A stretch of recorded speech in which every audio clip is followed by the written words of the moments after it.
warm welcome to Financial Fitness Fridays. Darren Laverty here from Second Sight.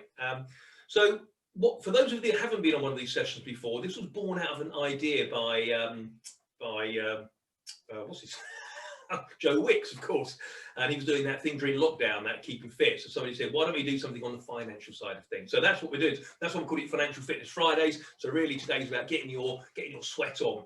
So this session it has a hard stop at half an hour. Okay, so I've got a very esteemed guest, a lady called Jenn Stewart, who is the director and head of the Money Advice Solutions team at Johnston Carmichael, because today is about debt management. And it's a tricky subject to talk about and navigate, and some people don't like to talk about it, but sometimes we just have to grasp that nettle and deal with it. So what's going to happen is after 30 minutes, we're going to end the session officially. But then what we can do afterwards is going to keep it open for questions. And I'm assuming there's going to be quite a few questions on this particular session, because it's an interesting subject. And then what I'll do, I'll tell you a bit about what's going on next week. So also, if you've got questions, if you could put your questions into the Q&A at the bottom, don't use the chat box for that. Use the Q&A, because I've made it anonymous, because this is a sensitive subject. People aren't necessarily too keen to kind of expose themselves. So if you want to anonymously ask a question, if that question is relevant for the audience, what I'll do, I'll ask Jen, and Jen can then answer that question. So use the Q&A for questions, please. What I'll aim to do is then I'm going to look at them all at the end, okay? So when we get to that 30-minute stage, I'll get them at the end, we'll pick out the good ones. And then if anybody's got any specific queries in there that need answering, we'll try to pick those up individually after the session. What's really important, though, for all of us here on this show is that you guys give us feedback, okay? Because what we want to do, we want to fine-tune these events going forward to make them the best possible experience and try to bring a bit of sunshine to gloomy times. I mean, I looked out the window this morning and we had frost for the first time this autumn. So we do need your feedback. We need you to tell us what you liked about it, what you didn't like, and you can score it, and any suggestions, that sort of thing. We really do welcome everything you've got to say, so that we can fine-tune these things going forward. So I'm just going to kind of do a bit of an introduction to this whole thing about debt, because I look at everything from a financial well-being perspective, and 80% of financial well-being is psychology and 20% is the mechanics. Now we're going to talk a bit about both today, and Jen's going to really help us with the fundamental, the mechanic side of things. But from a psychological perspective, the mindset is really important. It's our relationship with money, which is really important, our habits and our behaviors, because those are the things that are going to take us to our ultimate destination in life. So if somebody was in debt and somebody helped them get out of debt and then they repaid that person, if in that process their mindset hasn't changed, their habits and behaviors haven't changed, then it's highly likely they might go back into debt again. So we've got to work on both things. We've got to look at practical solutions, but also we've got to get the mindset right, the relationship to money, the control. And I always talk about financial well-being being made up of 4 pillars, and we're going to touch on one of those today. And those 4 pillars, if you look at the acronym, they spell the word WELL. So W is wealth, a wealth creation mindset, which is where we have future-focused objectives and a plan to achieve them. But that can even be from a negative standpoint. So we could be in debt, but our future-focused objective is actually to be out of debt and into savings. Okay. The second letter in that acronym, E, in WELL, is economic foundations. We need strong economic foundations, and that's what I'm going to come back to in a moment. We're going to touch on that. The L is low levels of financial stress, which we can have if we are in control of our money and feel in control. And that's not just from a mechanical perspective, the things we're doing, but also our understanding and our knowledge. And then the fourth letter of WELL is to live within our means, and this is a habitual thing. So the key thing is, I'm going to go back to strong economic foundations. That's made up of a number of points which I've mentioned in previous sessions, but one of those things is to have no high interest debt. Having high interest debt in our life is a bit like driving the car of life with a handbrake on. Okay, and also financial anxiety is the #1 trigger and cause of a lot of mental health problems in this country. And obviously with furloughing, with pay cuts, with redundancies, with the economy at the moment, there's a lot of pressure building on people. So I think this whole debt situation is getting worse. So But there are sort of three types of debt, and I like to look at them simply. There's three types: good debt, bad debt, and toxic debt. So let's just have a think about good debt for a minute. You know, not necessarily a bad thing. Why is it good?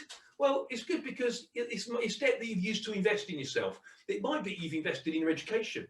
You know, you might have some student debt. If you've invested in education to enable you to earn more money, you know, you could argue that's a good investment. Also, low interest debt that's asset backed, i.e. a mortgage. You know, if the interest you're paying is less than the rate at which the asset is growing, then you could call that an investment. So that type of debt is not a bad debt, that's a good debt, you know. The bad debt though, credit cards, overdrafts, store cards, they're charging interest rates of anything between maybe 10 to 40%. And what they love, these credit card companies, they love those people that make the minimum payments, okay? The minimum payments. And it seems to go on forever and ever. So I just want to ask you a question. In fact, what you could do, you could answer in the chat box, not in the Q&A, in the chat box. I'll ask you a question. If you imagine you had a credit card and you were making the minimum payments each month, okay, how long would it take you to clear the debt down on that credit card, on the average credit card interest, okay, if you made the minimum payments, how long would it take? What would be the term it would take for you to pay off that credit card debt? Anybody want to chuck some answers into the chat box? Just out of interest. 5 years, no. 5 to 10 years, no. 3 years, no. Someone said 50 years. You're the closest, I think. Endless. Okay. As you can see, just knowing this is really powerful. The actual answer is 26 years and 9 months. Okay, 26 years and 9 months of a credit card making the minimum payments. So a bit crazy to just make the minimum payments. But what happens when you make the minimum payments? You do that for 12 months on the trot. Okay, you made your payments. Suddenly the credit card companies, oh, you're a good payer. Why don't we give you some more credit? So they extend your credit limit. And they write to you, by the way, you've got another couple of £1,000. Here's your extended credit limit. For a lot of people, they come back and look at that and that becomes a new target, you know, so we need to get out of that kind of situation. The other thing that goes on in the modern world is social media marketing. You know, what they do, they target us. They use our psychology against us. They know what we're Googling. They know what we're looking at content-wise on social media platforms. And they suddenly put you into an audience knowing that you're interested in a subject. They bombard you with adverts. And they bombard you enough to a point where actually you get that impulse and that urge to buy it. And then what happens is we've got things like Amazon with buy it now. So they get the urge, the psychology to have something now, and then they make it easy, the mechanics, to buy it now, get it tomorrow. So that's kind of the modern day world we're kind of having to deal with. So the third debt is toxic debt. This is like your payday loans. Now, I remember going back many years ago. I mean, I've been doing this job for 31 years and going right back when credit cards first came into society.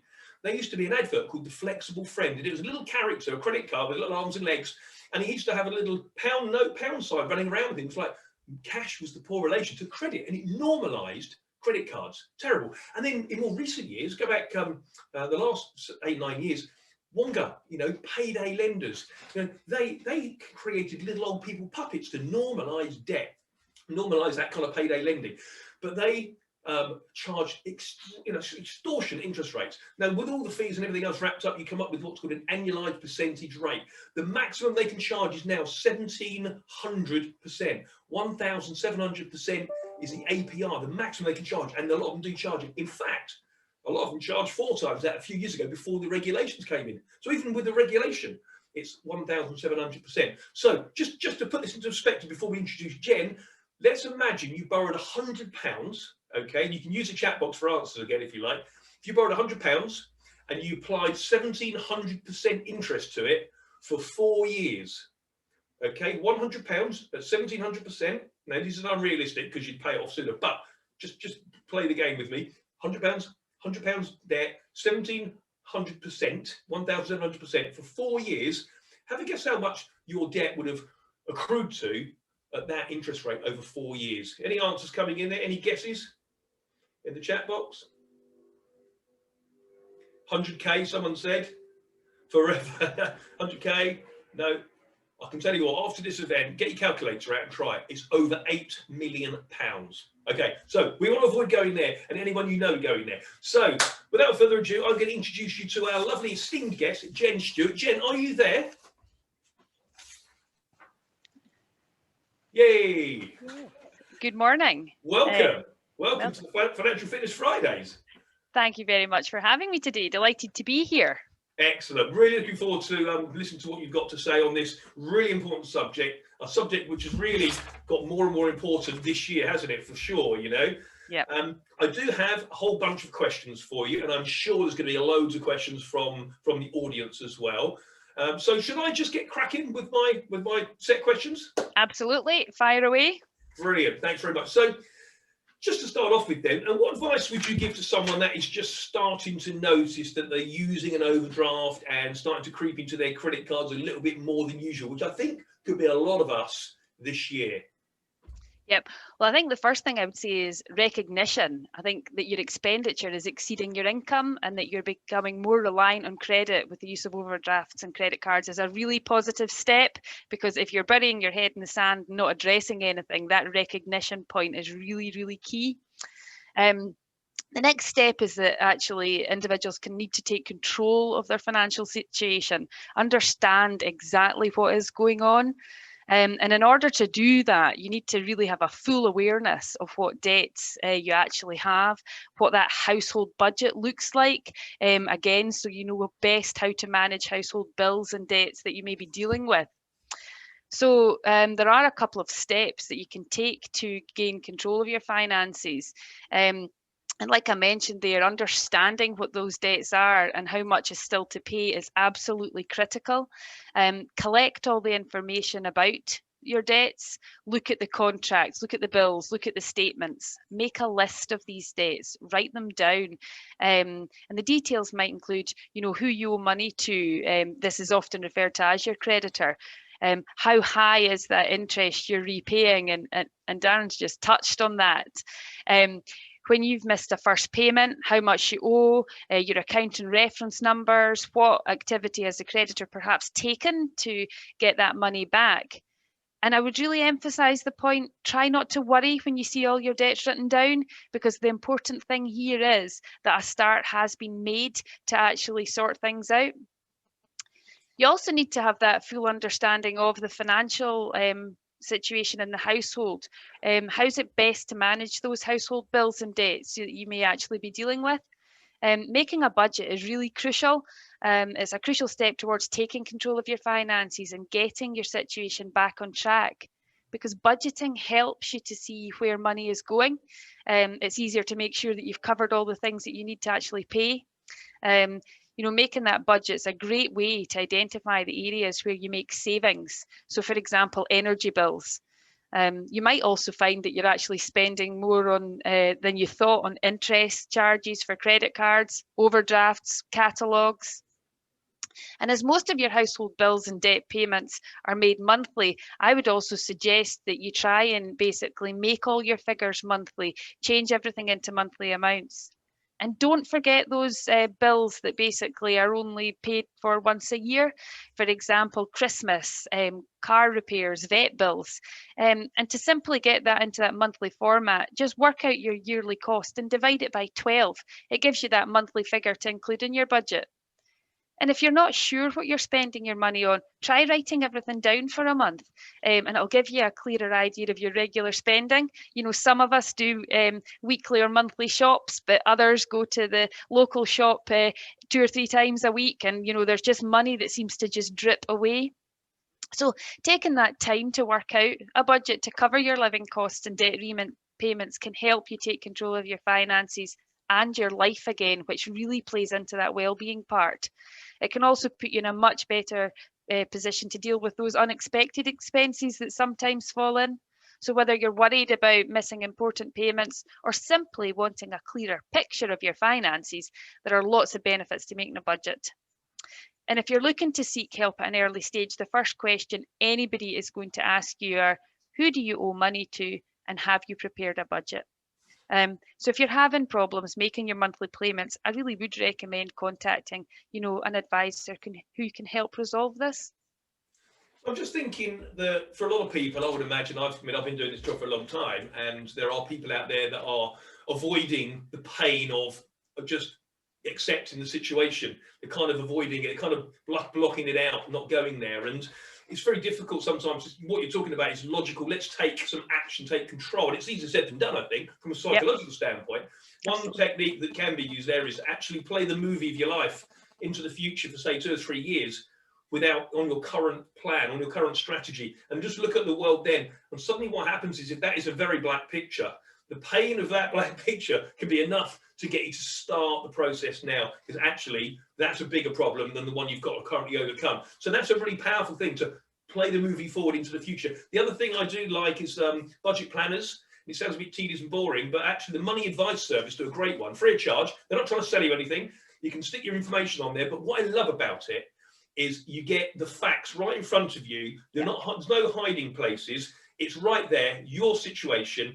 And if you don't like it, you have a little shock. And sometimes we need that. Sometimes we need that little trigger to change our behavior, to change our habits. So I would highly recommend focus on where you might be 3 years on the current plan. That might not be great. Come back to today. Now the first step to get control is a smaller problem than the big one coming down the road.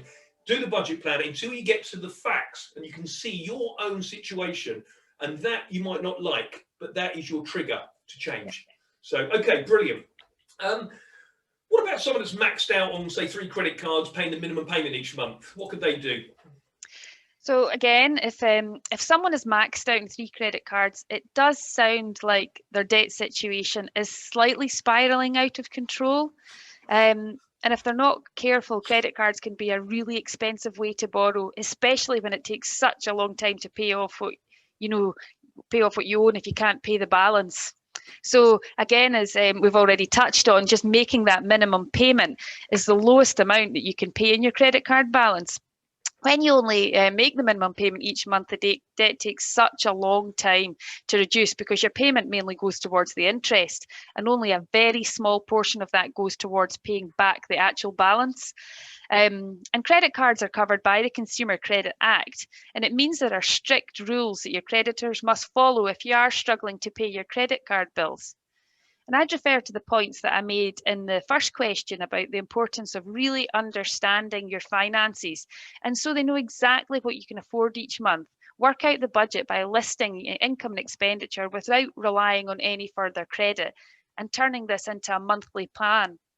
Use this budget to set aside an amount to repay your credit cards, and it can help to transfer this amount into a separate bank account, because if you set aside an amount to actually pay and it's ring fenced in another account, you can't touch it to use on anything else. I would also say stop using your credit cards, even if it's just for a short time. You do need to question the need as to why do you have 3 credit cards. And get some free debt help if you're not sure what to do. There are money advisors able to help you with your budget, advise you about different solutions, and set up a repayment plan or solutions that are right for your own individual circumstances. So I just think, in terms of that, there's another idea that I learned recently, and I think it's a good idea from a psychological standpoint rather than necessarily from the financial standpoint. It might not be the cheapest way to get those credit cards cleared off, but it might be a strategy that will actually achieve the desired outcome. And that is that basically we've got 3 credit cards. Here's the idea. One of them is going to have the lowest balance. So on the 2 that are highest, pay the minimum on those, but then pay as much as possible off the small one, because that will get paid off and cut up quickest. So let's say that 6 months down the line, that one's gone. Psychologically, we're down to 2 cards from 3. And I think that really helps boost our endeavor, gives us that confidence and that motivation. It's a bit like once we've been dieting for 3 months, we're more likely to keep it going. After 3 days, we don't. And then once we've got the 2 cards, go then to the one that there's the lowest balance of those 2 cards, pay down as much as possible on that one, pay the minimum on the larger one, get to 1 card quickly. So it's probably not wise from a financial standpoint, because we haven't looked at the interest rates on the different cards, but certainly from a psychological standpoint, it's not a bad plan for a lot of people. So what about people to the next level of financial anxiety? What about someone that's got maxed out on credit cards? They've got rent arrears, they've got council tax arrears, utility bills arrears, and an overall high level of financial stress. What would you say to those people? Well, if this scenario resonates with anyone, then it's really time for them to seek some help and again try and regain control of their finances. I think it's important to highlight here that as well, they're not alone. Many individuals' debts have become unmanageable, and it can be due to a number of factors out with their control, whether that be loss of income, health reasons, surprise bills, relationship breakdowns, just by way of an example. So, if someone is having debt problems, they will find it difficult to make payments to their creditors. And actually, they might find that creditors contact them to actually put pressure on them where they can't actually afford to pay anything. So, again, taking a step back, there are some straightforward steps that can help you take control of the financial situation. And again, it's about understanding what debts that they have and what the makeup of that debt is. So actually pull together all the information about the debts, such as again, contracts, bills, statements, make that list of debts and write down the details of each debt. Again, it's who are they due the money to? Whose name is the debt in? Because if someone else is joint and severally liable for the debt, that's also a key point because it may then not just be one individual, it could be two individuals that are joint for the debt, albeit one may have spent the money. Have any of the payments been missed? How much is owed? And again, has the creditor taken any action to try and recover any of that debt? Have they perhaps been sending letters? Has a sheriff officer or a bailiff been to the door? Is there any court action pending?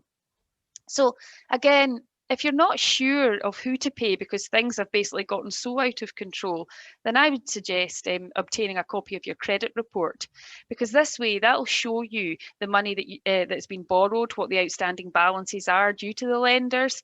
And it's a good idea to get these copies of the credit reports. And you can get free copies of your reports from agencies such as Experian, Equifax, and TransUnion. Ask for the statutory reports, and it really is worth getting these What's for because the what? Sorry, the statutory reports. Okay. Yep. What's that?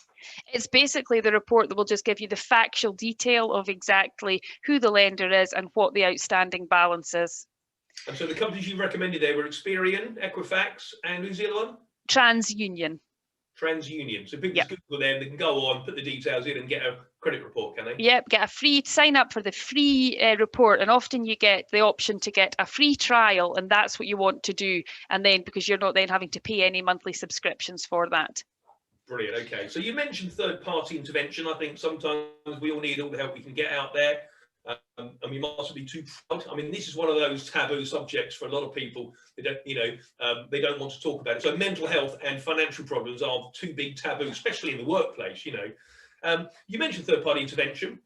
You get the free sector, and then you've got the non-for-profit organisations. Can you explain a bit more about the pros and cons of some of those organisations and name a few that could help? Yep, absolutely. So again, mentioned the free sector, and there are several agencies and charities that can provide free debt advice, and such as Citizens Advice, Step Change, who's the UK's largest debt charity.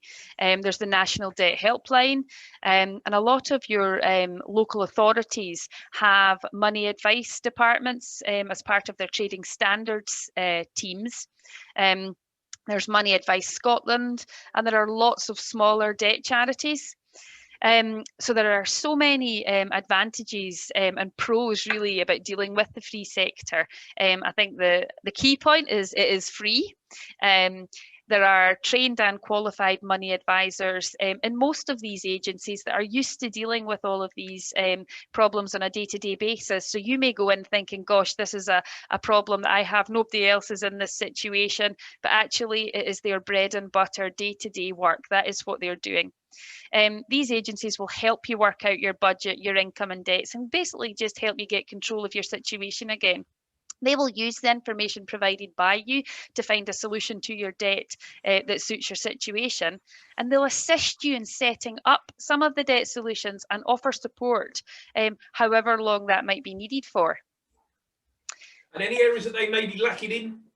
Yes, I think there's the issue of waiting times, and sadly, due to the COVID pandemic, that's obviously just really been exacerbated. That access to some of this free money advice in these charities and agencies is more difficult. There's also a lack of funding in a lot of these agencies. So again, there are reduced staffing. And again, a lot of the people you may speak to could be volunteers, so they are not actually qualified individuals. They're not qualified licensed insolvency practitioners, and therefore not able to implement all of the solutions. So they would have to refer you on to another third party. Yeah. So could we just to end that question then? So could you just remind people of the names of some of those not-for-profit organisations that they could go to? So I think the Money Advice Service we spoke about. That's right. Citizens Advice. Yeah. Step Change. Yeah. The National Debt Helpline. Brilliant. And any of your local authorities will have money advice departments in there as well.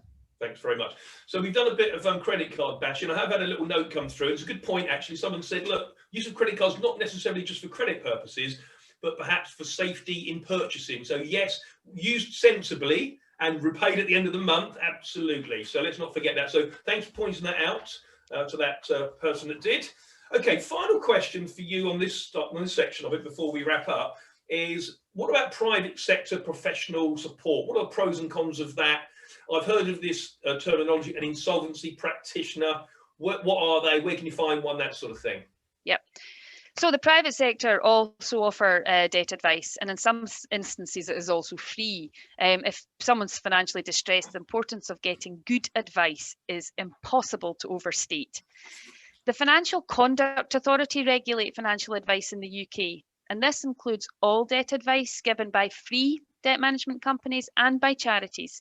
So any firms who are authorised and regulated by the Financial Conduct Authority have to hold the relative permissions to provide debt advice to do so. So it's really key that you're always looking that wherever you're seeking advice, that they're regulated by the Financial Conduct Authority.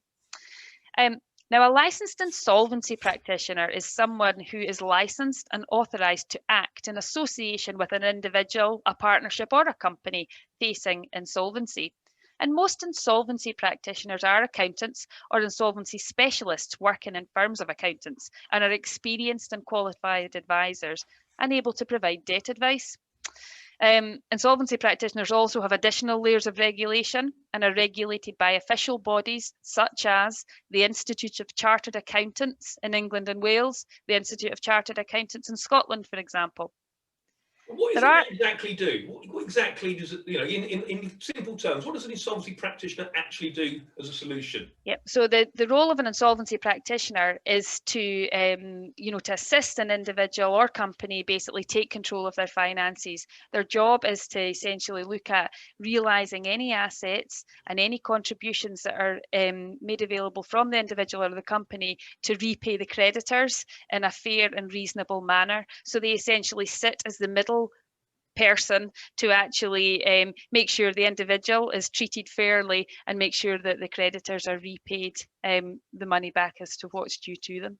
And how do they earn their money? Because I imagine if I'm in such debt, how do I compensate an insolvency practitioner? Yeah. So essentially the insolvency practitioner is paid through throughout the statutory process of the insolvency. So it's actually the creditors who are picking up the cost of the solution at the end of the day. So there is no. Yeah. Okay, well, look, thanks ever so much. So we've come to the end of our 30 minutes, the official formal end, but we're going to keep going in a minute. I do need to, for regulatory purposes, share, I'll tell you a bit about next week, and then also I need to bring up the caveats. So that's next week. So next week's session is mortgages and the property market. So again, we'll have another specialist guest coming in. We've done this once before, but we've got lots of feedback about other bits that people want. So we're going to talk about mortgages, remortgages, property, buy-to-let, those sorts of things. The caveat is there. The thing that we need to point out, is Foster De Novo, who's the parent company of Second Sight, does not provide advice or arrange debt management plan. Right, so that's that stuff done. I'm going to stop sharing now. For those of you that are happy to get onto your next meetings, that's fine. Those that want to hang around, give me your questions now, and then we'll pose those to Jen and see what we can come up with. So let's have a little look. what we've got so far. Again, your questions are anonymous, by the way. I've anonymized it, so in the Q&A section you can ask a question quite happily. No one's going to know who you are. Okay, so Hannah, oh, sorry, didn't say your surname. Question here: are there any good free apps for helping to monitor spending? I think there are multiple apps that you could potentially look at. I would always say that you're much better to actually speak to an individual, and actually monitoring your spending is essentially just going back to the basics of either writing it down, putting it in a spreadsheet, and essentially this is what my income is, this is what my expenditure is, and this is what I've got left at the end of each month. Yeah, I think there are some banks, I believe, that can actually do some analysis of your spending from your bank statements. Are you aware of those, Jen? It's not something that I've seen on a day-to-day basis. You know, I think there are multiple apps out there that you potentially could use that may assist. But I'm sorry, I probably couldn't recommend one off the top of my head. Well, somebody just popped an answer in here, actually. Just thank you very much for that. I've been using the Emma app, and it's pretty life-changing for me, seeing everything in the same place. So there's a good recommendation. So again, this is about taking control, because where does stress come from? Financial stress. Stress comes from feeling out of control. And you know, we're never going to be permanently in control forever, but we need to kind of operate on a daily basis within a tolerable level of stress. And you know, there's two things we can do to actually remove or reduce that stress, and that's to physically take control, to take some action to do that. The other thing is to learn and understand in more detail, so we've got more knowledge, and those two things combined can help us. But we can't stop learning, we can't get complacent, because the world keeps changing, as we've now been shown this year. The world can change and life can change very quickly, so we just need to stay in touch with it. And as long as we feel in control of most things financial in our life, then we should manage that level of stress. If we and have, I think, sorry, I was going to say, I think the key point is, regardless of whether you use an app or whether you're writing it down, but having the visibility and control of your circumstances and actually seeing what's there is absolutely key, because it just means that you've just regained that control and recognition of what your circumstances are. Yeah, I've got a question here from someone. I'm not sure if you can answer it, Jen, because it's probably more to do with someone that's a lender, but it says, question repurchasing a car, like for like on a particular car, ownership or PCP contracts, which makes better financial sense? Again, that all comes down to your individual circumstances, and actually looking at the kind of finer detail of, do you want to own the car at the end of the period, or do you simply want to just actually lease it? What's the best deal and rate that you're actually getting on the at the time? So it comes down to really your individual circumstances. There's another good question here, and I've got part of an answer for it, because it's part of another session that I run. But the question is, I've been told it's better to keep a student loan because the interest is low, but surely it's better to repay it in one go if possible. What do you suggest? Yeah, and again, it comes down to your individual circumstances, because you're looking at, do you have the ability to repay it? I suppose the pessimistic insolvency practitioner in me says, if you've got the wherewithal to repay it, then you should just do so. But actually, if you're in a relatively secure job, you're able to make the ongoing payments at the smaller amounts, then there is potentially no harm in doing that. I always look at what happens in 5 years' time if your circumstances change and you couldn't have paid it off when you actually had that lump sum earlier to be able to do so, it would then have discharged that. Yeah, there's a couple of interesting facts I was researching this week, actually, and that is that the student loan company charged 6.1% on student loans. And the average student debt currently is 35,000. They were saying on this. This is right up to date. This came out this month. Yep. 35,000. For a lot of poorer families, those youngsters are going to have up to £50,000 because there's less family support along the way. But what I found was interesting was that the interest on the student loan, as it builds up over the term of the university course, the interest alone has increased the debt by £5,800 even before graduation. So the other thing is, at 6.1%, let's imagine you've got £35,000 of debt, and let's imagine you've got £35,000 in the bank. So the question is, should I pay the debt off? Well, unless you're getting more than 6.1%, on your savings, which you're probably not, it might be wise to pay it off. I know Yeah. sometimes we get a kind of like a security blanket with the cash accessible and all that, but probably a combination of things. And again, it's all down to individual circumstances and individual attitudes and opinions and stuff like that. Yep. So, any more questions? Have a little look what we got coming through. Anything here? I've got some questions which are a bit too personal, so we'll pick those up afterwards. Okay, well, I think we might be done. So that's it, right? Okay, I think we've run out of questions. So thanks very much, everybody, for jumping on. Thanks very much to Jen from Johnston Carmichael for really helping us out and sharing with us your wisdom. Really appreciate it. You know, as you know, these Financial Fitness Fridays are not promoting or marketing any particular product or service out there. Absolutely not. That's not what it's about. And Jen has given her time free of charge today to share with us everything we need to know about debt. Thank you so much for jumping on board. And hopefully I'll also look forward to seeing a load of you next week for the mortgage session. So thanks very much. You take care and good luck and have a lovely weekend and good luck on your journey to financial well-being. Take care. Thanks, Jen. Thank Bye, you. everybody. Bye.